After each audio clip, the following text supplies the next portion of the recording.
What a week. What an amazing lineup of guests on the podcast.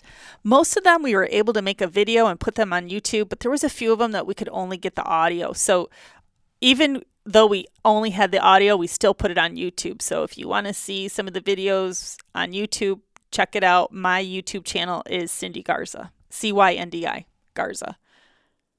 Prior to having the guests on the show, I asked them to have 5 or 10 things that they felt contributed to their success. And I loved their responses. I thought today to close out this series, I would just share my takeaways from this last week.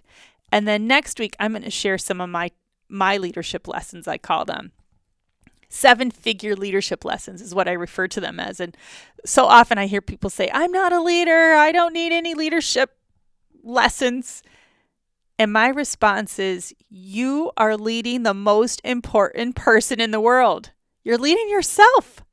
So yes, tune in next week to my 7-figure leadership lessons I will share with you. I'm going to tell you a little story, true story, about a young lady who one summer decided that she wanted to meet all the homeless people. You know, the ones that hold up those cardboard signs on the street corners. Some people believe that they are really down and out and struggling and homeless. And then I've heard others, I've even heard this on the news, some people think it's a scam. They don't believe them. Well, this young lady I'm speaking of believed them. And she wanted to meet them and she wanted to hear their story. Like, what happens in life that you end up holding a cardboard sign up a corner with everyone looking at you? This young lady is my daughter, Francesca Borman, who we had on the show Monday. She did this one summer. She worked with a church and she was able to get several pairs of tennis shoes donated. I think it was from Nike. And she made all these goodie bags and she went around to each corner in our area and walked up to these people, introduced herself, and said, I want to say a prayer with you, and I want to hear your story. And she came home and she shared these stories with us. And now, if you're a mom listening, you can imagine I was so nervous when she said she was doing that. But she did it with a couple people. And she said you could instantly tell when it's just a really sad story, or if maybe there were drugs and alcohol involved, but she didn't judge anyone. She walked up to them, handed them their shoes, gave them their goodie bag, and said a prayer and heard their story. And that summer, she had a Jeep, and she would take the top off the Jeep. It was like a Jeep Wrangler. And I would ride around with her a lot. And if you've heard her story, you know that she was battling a pretty rough illness for a while. And so it was during that time that she did this. So instead of focusing on her illness, she decided to pour it into people. And she and I would be going somewhere and we pull up to the corner and she would holler their name. Hey, Jesse, how's it going? And he would holler back, hey, Francesca, how are you? And you would see an entirely different person light up when we would pull up to that corner. And I've often heard that when someone is homeless or in a desperate situation, the hardest part is not having that connectivity with people, that people will look away and avoid eye contact. They just think, oh, I can't even look. And just pulling up, saying their name, waving to them, acknowledging them, and to hear them say her name back and wave. It was really a powerful summer. I will never forget that. And I really could see Francesca's heart at that time. And so if you know her personally, you will know why. She named her podcast Full of Joy. She named her merch Full of Joy, and she brings joy to all those around her. And I loved interviewing her and having her share a little bit of her story. And I wanted to tell you that little story about her because I think it really sets the tone to what type of person she is. A couple takeaways from her is have a research day. I love that. Even if it's once a month, take the time off to think and to research. And if you listen to that interview, you know that she's done that for a long time. She gave credit to Brett for having the research day, but she's had these thinking times for a long time in her calendar, and I think it's important to have that. And I've heard that from several people, like to make that time to create. Another thing that she brought up is how important it is to have good support around you. And I think sometimes that really shines through, and other times we kind of take it for granted. And the fact that she spoke so highly of her husband and the support he provides her, I think was just inspiring. I've been married 32 years, and sometimes, I admit it, I just take for granted some of the strengths my husband brings to the relationship. And to hear her speak so highly of her husband and the strengths he brings to that relationship, I thought was really cool, and we could all probably do that. Dr. Nazarian, wow, she's one of 30 plastic surgeons in her building. In her building, not in Beverly Hills, but in her building. You have to really set yourself apart and be really good to grow a practice under those conditions. Imagine 30 of your competitors in the same building as you. On top of that, it's not a business that many people want to admit going to, and therefore they don't send a lot of referrals. She's built this huge business with spin-off e-commerce sites for skincare, along with TV appearances. And I'm not sure if you caught it. I hope you did. She has a TV show coming out this year. She's not sure when it's going to be released, but she has one coming out this year. Then she hosted this event for all business owners called Think Big, with Kris Jenner as her keynote speaker. She does all this. I mean, this is a lot. That's a lot in a day, in a month, in a quarter, in a year. And she does all this by staying very focused on her family and her goals. There were a lot of takeaways, but I'll just share a couple. I really like that she does write down her goals and she tracks it. I mean, she held up her calendar and showed, here's where I write my goals, here's where I track it. Her whole team knows her goals. Make family a priority. I think that's key. Sometimes in building a business and wanting success, we can ignore the family, that support that's all around us, right? And she makes it a priority. All the surgeons start their surgery first thing in the morning. She moved hers to 10 to take her children to school. I loved her advice at the end where she said, don't do a career and then look for love and family. Do it alongside each other. I thought that was great advice. And the other thing was that event. I thought that was pretty cool. It's a way to bring in other industries, not just her industry. And obviously that's kind of what I've been trying to do here with the Success Series.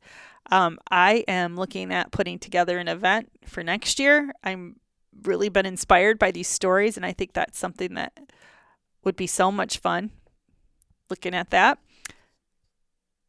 Jen Delvaux. Wow. What a remarkable story. There were so many takeaways from her story as well. The biggest one is your thoughts control everything. And you control your thoughts. You can control this. She doubted herself.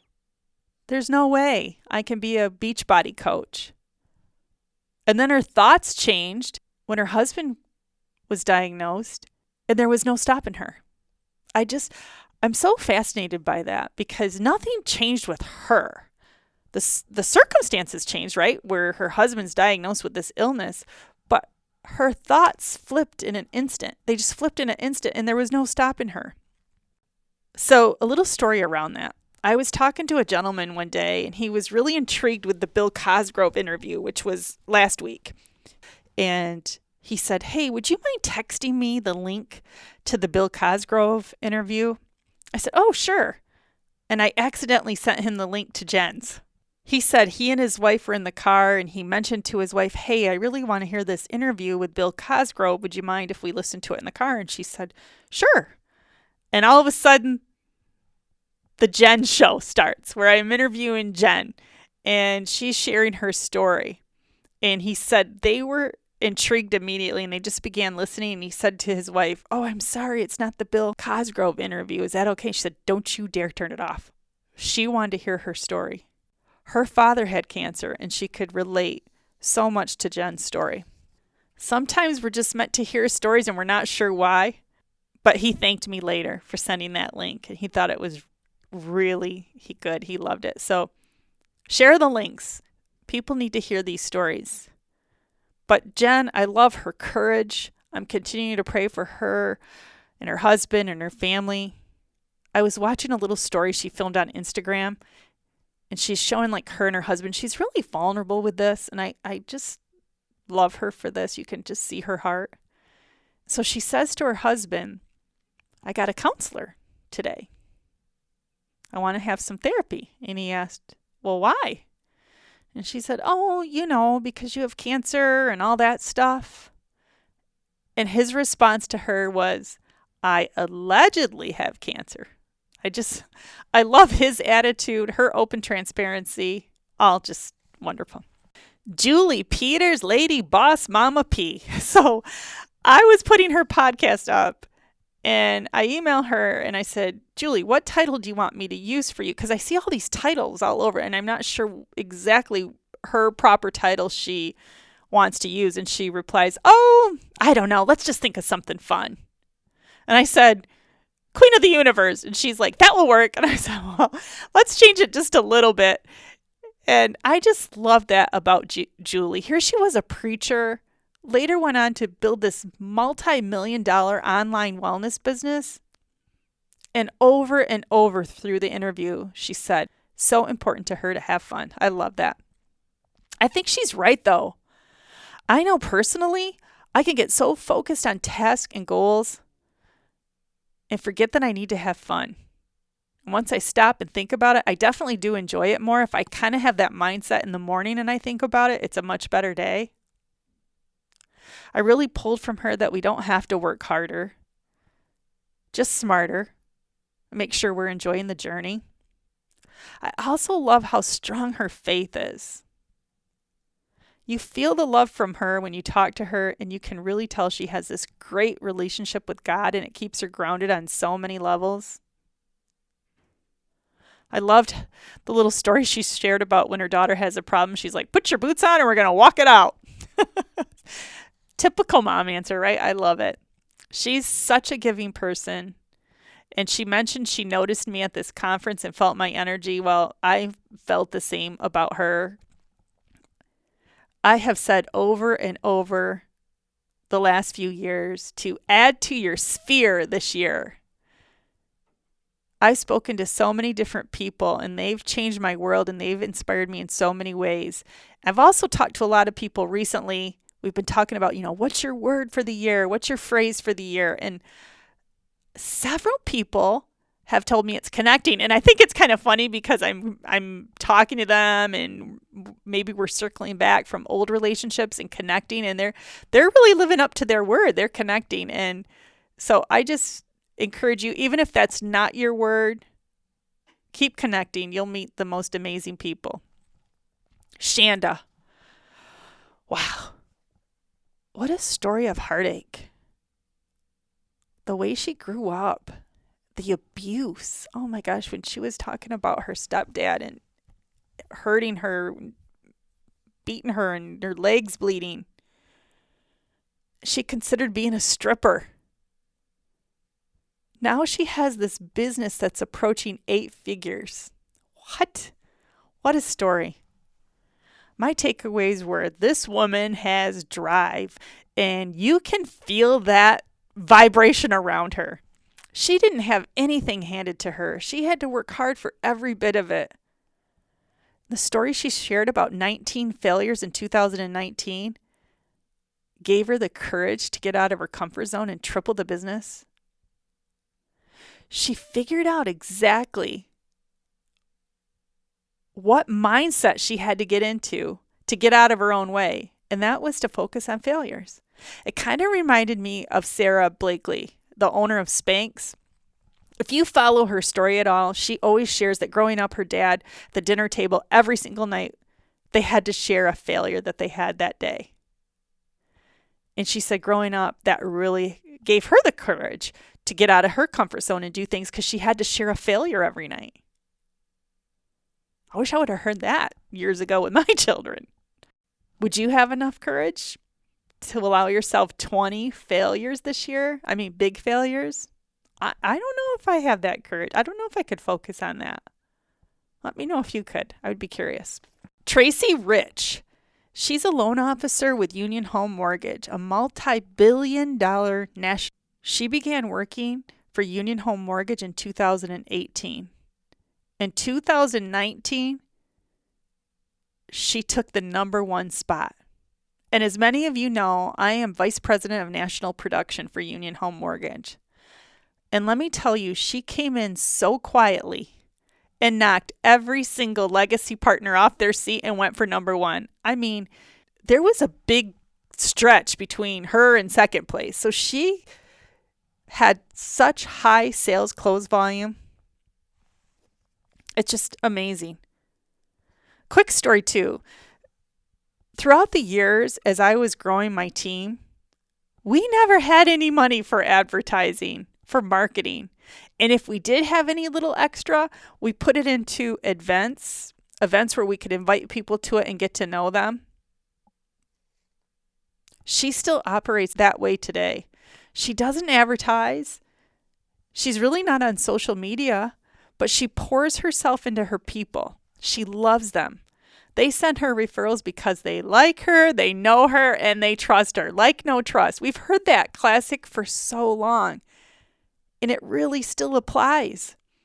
So if you are trying to grow a business and you don't have a lot of extra money for marketing, I think you do have a big benefit with social media. But wow, it really works just pouring into people.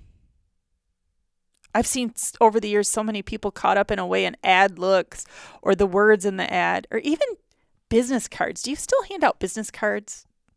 I don't, but I'd be curious if anybody still does. And it's about how the people feel when they're with you. Just classic, simple, hardworking, like no trust. We ended the week with Megan Brooks, the top agent and agency in the state 4 out of 5 years, finished in the top 1% of the country the past 2 years, broke Ohio's record for the most life sales in 2019, and the first female promoted to her role in the state. I met Megan through my coaching program I have with Optimize Success. I own Optimize Success, obviously, and we have coaching and mastermind and webinars and leadership training, all different things through that program. And she's part of that. And she is a rock star. But her story is another emotional one. Her son Sully had cancer. And what they had to endure and go through while keeping her insurance business strong is just amazing. I love her quick wit.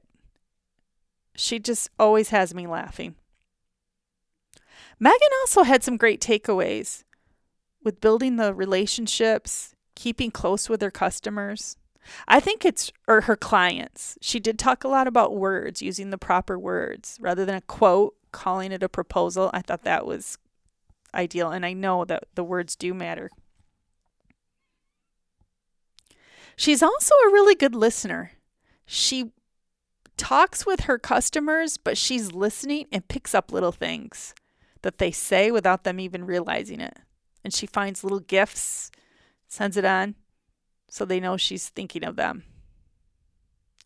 Early on in my career, I remember there's this woman who I really wanted to work with. She would just be such a great referral source for me, and she would not give me the time of day.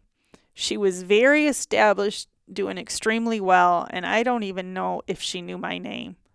And I had a hard time because I wanted to do that little trick that Megan does and find a really cool gift to send to her, but I never had the time to talk to her. She wouldn't even let me talk to her to figure out what could that gift be. And I just really started paying attention to her and kind of stalking her, I guess you would say.